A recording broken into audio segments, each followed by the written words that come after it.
دیکاپولس کا بہرا حقلہ، مقدس مرکز کی انجیل، اس کا 7 باب 31 تا 37 آیات تک۔ اور وہ پھر سور کے علاقے سے نکل کر سیدون کی راہ سے جلیل کی جھیل کی طرف جاتے ہوئے دیکاپولس کے علاقے کے وسط میں آیا، اور لوگوں نے ایک بہرے حقلے کو اس کے پاس لا کر اس کی منت کی کہ اپنا ہاتھ اس پر رکھے۔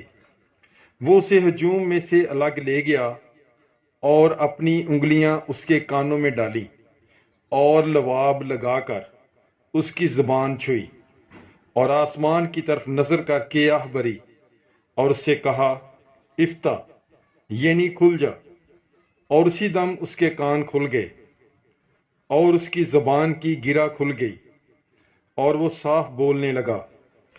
اور اس نے انہیں حکم دیا کہ کسی سے نہ کہیں، لیکن جتنا وہ انہیں منع کرتا تھا اتنا ہی زیادہ وہ چرچا کرتے رہے۔